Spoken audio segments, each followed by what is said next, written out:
네, 여러분 안녕하세요. 저는 오늘 유스캠프 강의를 맡은 김용희라고 합니다. 반갑습니다.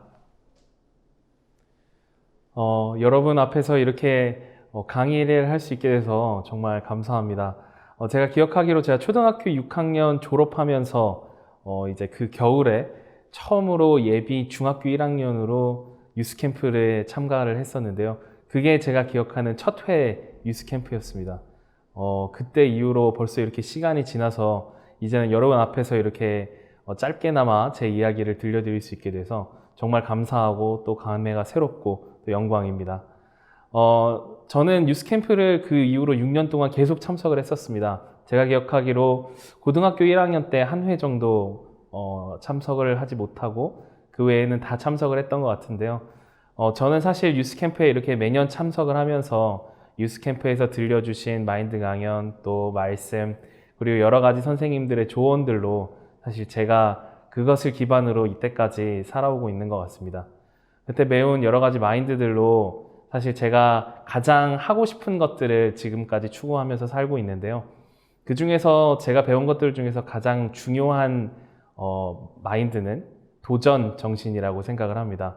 여러분들 어떻게 생각하실지 모르겠어요. 도전이란 말을 너무 자주 들었고 사실은 많은 사람들이 성공하기 위해선 도전해야 한다.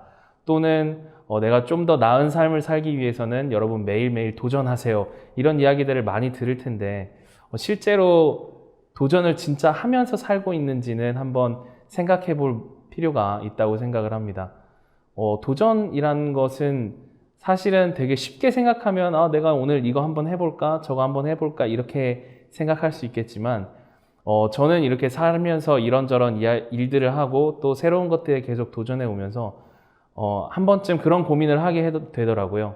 과연 내가 하고 있는 것들이 진짜 도전인가?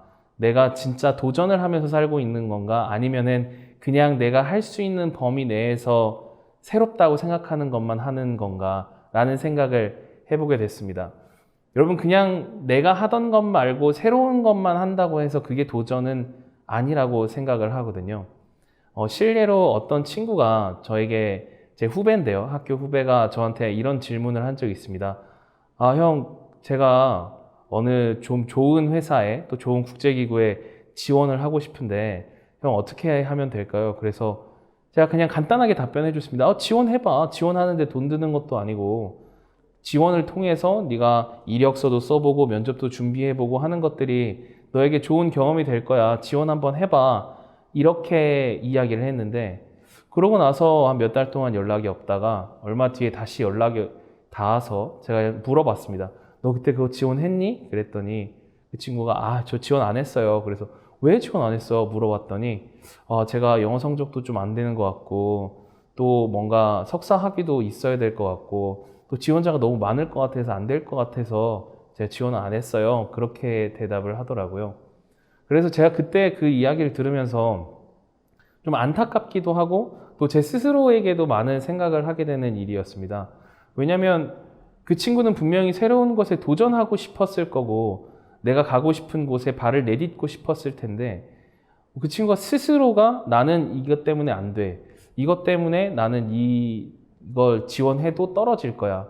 혹은 나한테 있는 상황들이 내가 이것을 도전하기에 여의치 않아 라고 생각을 했을 거예요. 물론 타당한 생각이지만 과연 그것이 도전인가 라는 생각을 다시 한번 해보게 돼요. 내게 있는 조건이 다 맞아 떨어졌을 때 내가 하는 것들이 또 나에게 있는 능력들이 다 모든 게 갖춰졌을 때 하는 거는 사실 도전이라고 부르기에는 좀 어폐가 있죠. 그건 도전이 아니라 시도죠. 내가 할 수 있는 거니까 그냥 새로운 걸 한번 시도해 보는 거지 그건 도전이라고 하기는 좀 어렵습니다.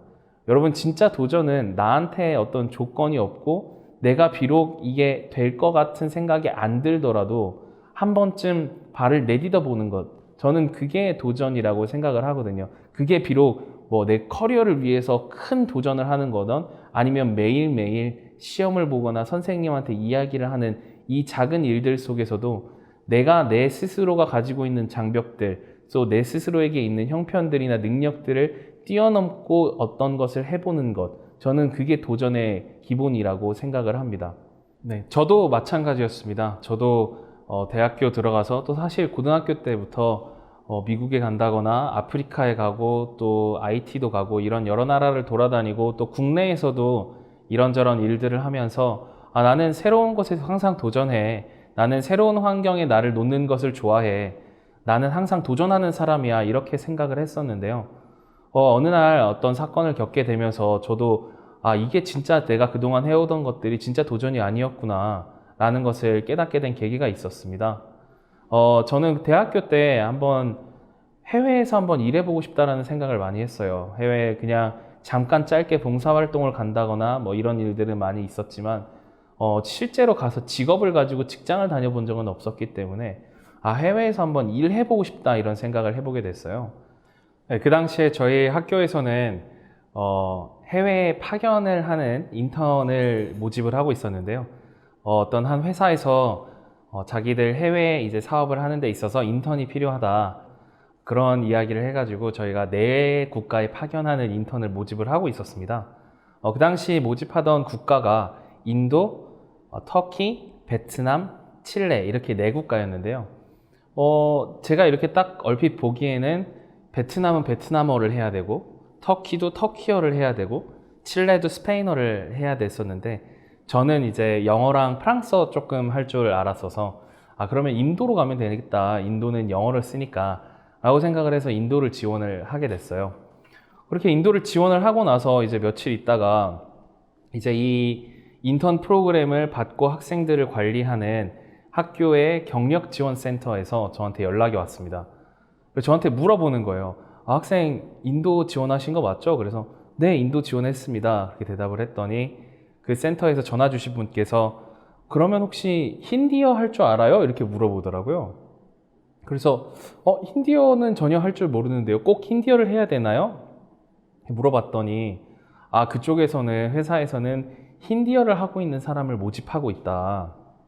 이렇게 얘기를 하는 거예요. 그래서 그렇습니까? 하고 그냥 알았다고 하고 넘어갔는데 실제로 회사에서 이제 이메일이 왔어요. 이메일이 와서 면접을 보러 오십시오. 이메일이 왔는데 그 이메일에 이제 면접 스케줄이 나와 있는데 면접을 시작하면서 번역 시험이 있다라고 하는 거예요.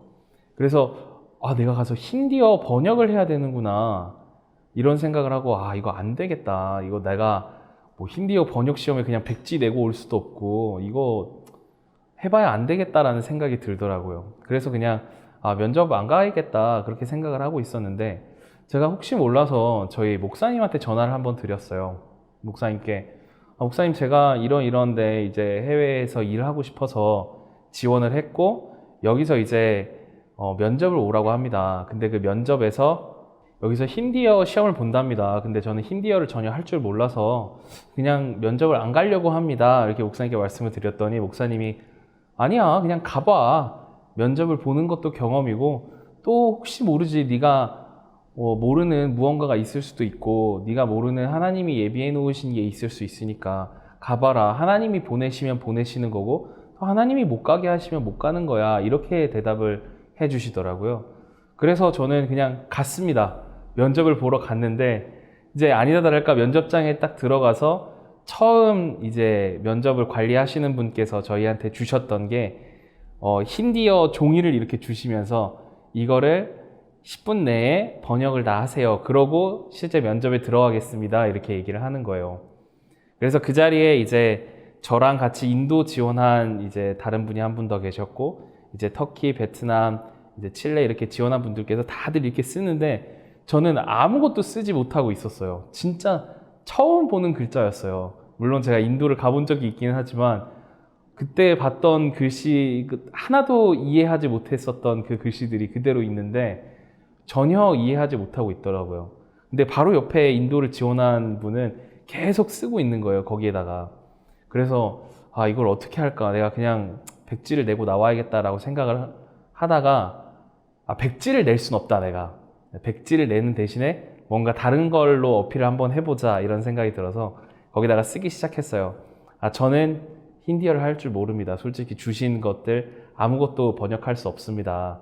하지만 제가 알기로 인도는 힌디어 뿐만이 아니라 여러 부족 언어를 사용을 하고 있고 또 그 부족 언어의 언어 위에 공통어인 영어를 사용하고 있다고 알고 있습니다. 사실 그렇다면 힌디어를 하는 사람을 뽑더라도 어차피 현지에 가서 다른 데 출장을 가게 되면 그쪽 언어를 쓰는 사람을 다시 구해야 될 텐데, 그러느니 전체 공통 언어를 하는 영어를 쓰는 나를 뽑는 게 더 좋지 않겠습니까? 라는 취지의 글을 거기다가 남겼어요. 그러고 나서 이제 면접을 보고 왔는데 저는 당연히 떨어졌다고 생각을 했어요. 왜냐면 옆에 계신 분이 너무 잘 쓰시고, 또 제가 듣기로 이 옆에 지원하셨던 분이 인도에서 중고등학교를 나오고, 그러고 대학원을 지금 인도 관련 인도어 학을 대학원을 하고 있으신 분이더라고요. 그래서 이건 안 될 것 같다 그렇게 생각을 하고 왔는데, 그러고 나서 얼마 안 있다가 저한테 연락이 온 거예요. 김용희 씨 합격했으니까 이제 며칠부터 출근하세요, 이런 통보를 받았어요. 그래서 제가 굉장히 의아했거든요. 왜 내가 됐지? 분명히 인도 힌디어 하는 사람을 뽑는다고 했고, 그분이 굉장히 힌디어를 열심히 잘 적는 것 같았는데 왜 내가 됐지라는 생각을 하면서 출근을 하게 됐습니다. 출근을 해서 이제 왜 제가 됐는지를 알아보니까, 실제로 그 회사에서는 인도 사업이 사실 불투명했던 거예요. 인도에서 사업을 계속 할 수 있을지, 실제로 이제 그 당시에는 그 사업을 담당하고 계신 부장님이랑 인턴 한 명, 이렇게 두 사람을 파견을 하려고 하는 계획이었는데, 이 두 사람을 실제로 파견해서 사업을 진행해야 될지 말지를 고민하는 시기였더라고요. 그래서 결국에는 나중에 가서는 인도 사업이 한 2달 정도 있다가 취소가 되고, 저는 몽골로 파견을 가게 돼서 몽골에서 6개월 동안 인턴 생활을 했었습니다. 그때 제가 이렇게 많이 알게 된 것은, 내가 모르는 것들이 훨씬 많구나. 내가 알고 있는 거라고는 이 회사에서 인턴을 뽑는다, 또 4개 국가에 파견을 나간다, 그러고 이제 그 다음에 나머지는 다 그냥 저에 대한 것 뿐인 거예요. 나는 영어를 할 줄 알지, 나는 힌디어를 못해, 나는 힌디어를 들을 줄도 모르고 쓸 줄도 모르고 읽을 줄도 몰라. 저는 그 사안들만 가지고 그럼 나는 안 되겠네 라고 결론을 내리고 면접을 아예 안 보러 가려고 했던 거예요. 근데 제가 그거 외에 제가 모르는 사람들이 훨씬 많았던 거예요. 제가 아무리 알아보려고 했어도 그 회사에서 인도 사업이 취소가 된다, 취소가 돼서 다른 나라로 파견을 갈 수 있다라는 것을 알 수는 없었겠죠. 하지만 제가 모르는 그런 사안들이 있었고, 그것 때문에 제가 합격을 할 수 있었거든요. 만약에 제가 면접을 보기 전에 나는 힌디어를 못하니까 나는 안 될 거야, 그러니까 그냥 면접도 안 가야지 해서 면접을 안 갔으면 아예 떨어졌겠죠. 그래서 많은 부분에 있어서 사실은 저희는 이렇게 살고 있더라고요.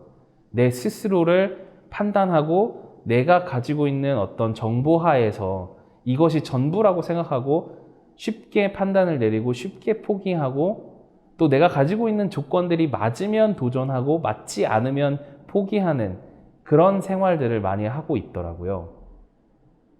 네, 그래서 저는 그 이후로 많이 생각을 하게 되면서 여러 가지 일들 앞에서 같은 기준을 적용을 하기 시작했어요. 나는 내가 가지고 있는 정보는, 또 내가 아는 것은 전부가 아니구나. 내가 알지 못하는 다른 요소들이 있고, 무엇보다도 내가 알지 못하는 하나님이 나에게 예비해 놓으신 것들이 있겠구나라는 생각을 많이 하게 됐거든요. 그래서 그 다음부터는 정말로 어떤 일을 하는 데 있어서 내가 이걸 할 수 있는지, 내가 실제로 이곳에 가는 것이, 또 이 직장에 지원하는 것이 괜찮은지 될지, 이런 여러 가지 조건들을 고려해보고 재보고 계산해보는 대신에 그냥 실제로 발을 한번 내디뎌보는 일들을 하기 시작했어요. 그랬던 것 중에 하나가, 제가 대학교를 졸업하기 바로 직전에 어떤 포럼에 참석을 하게 됐거든요. 그때 이제 청소년들끼리 모여서 이제 우리끼리 청소년 현안에 대해서 이야기를 하는 그런 포럼이었는데, 그 행사를 하면서 그 행사가 참 좋더라고요.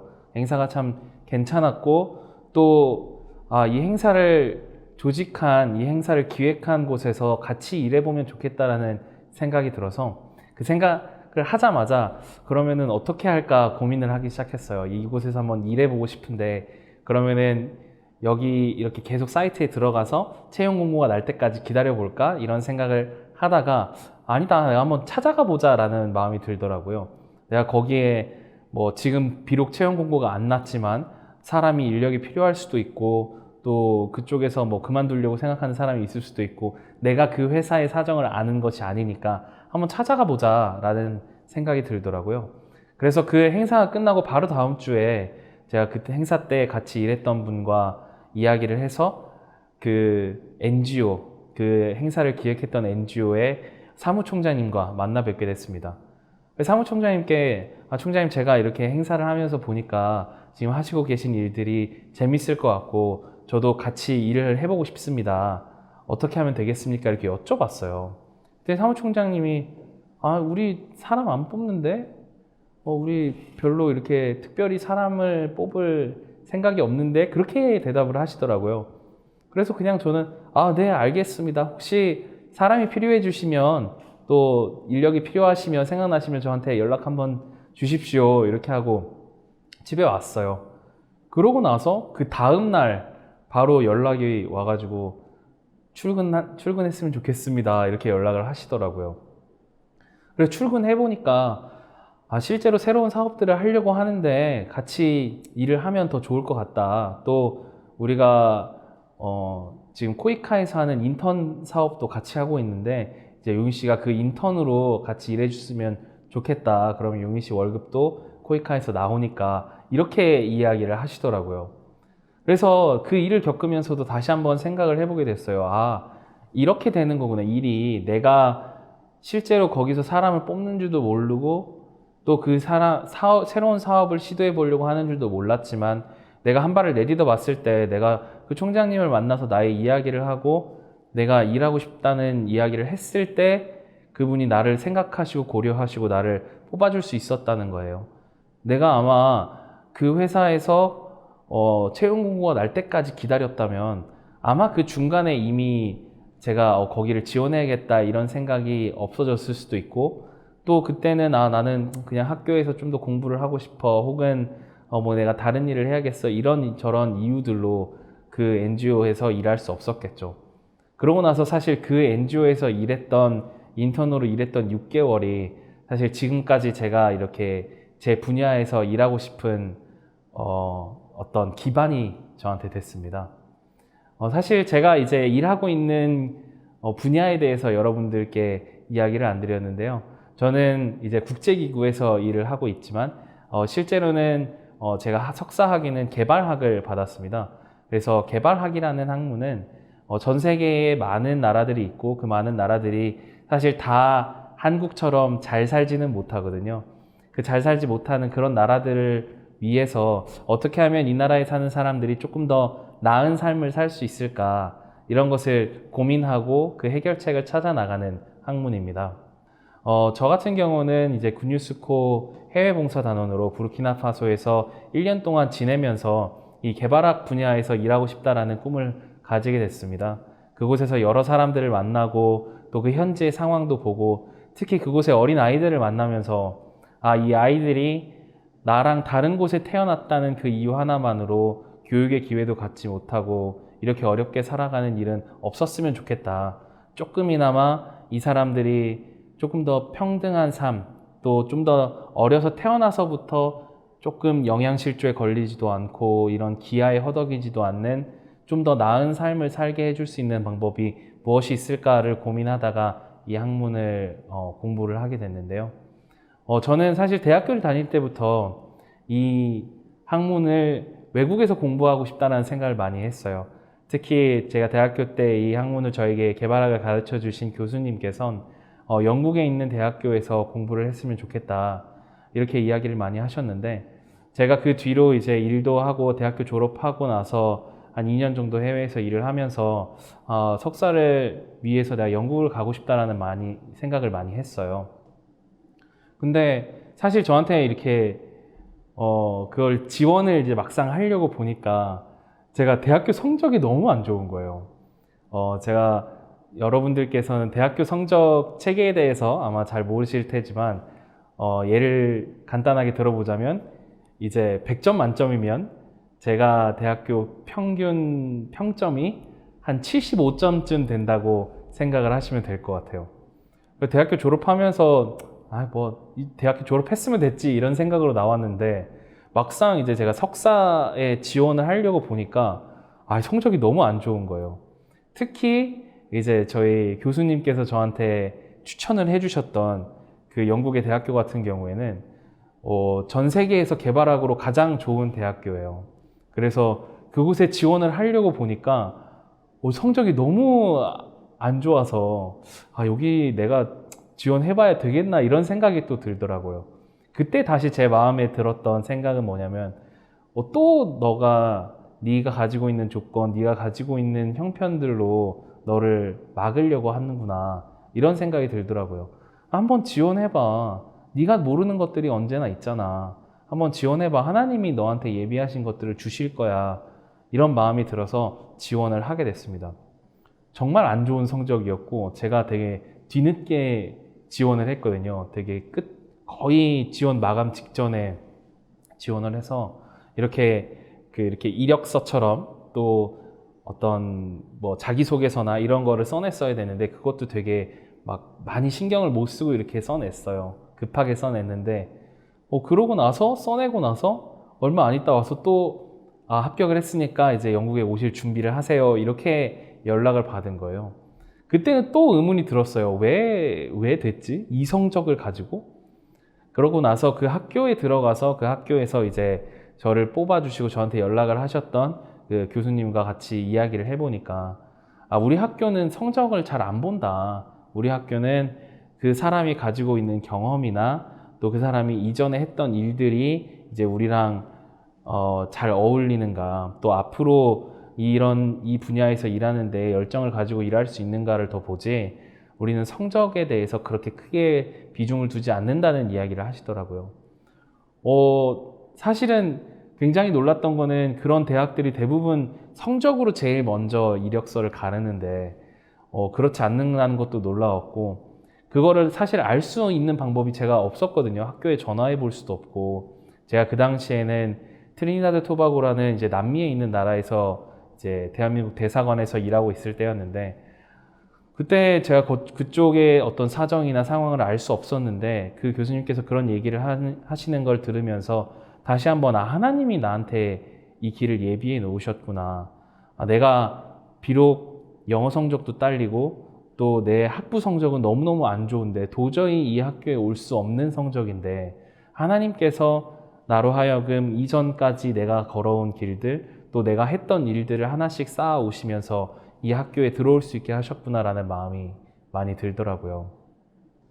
네, 사실은 우리가 새로운 일을 한다거나 또 내가 학업을 계속한다거나 혹은 내가 직장을 잡는다거나 이런 큰 일이 아니더라도 우리는 생활 속에서 때때로 우리가 뛰어넘어야 될 새로운 도전들을 마주치게 됩니다. 이런 일들 앞에서 사실은 우리는 자동적으로 먼저 내가 이걸 할 수 있나?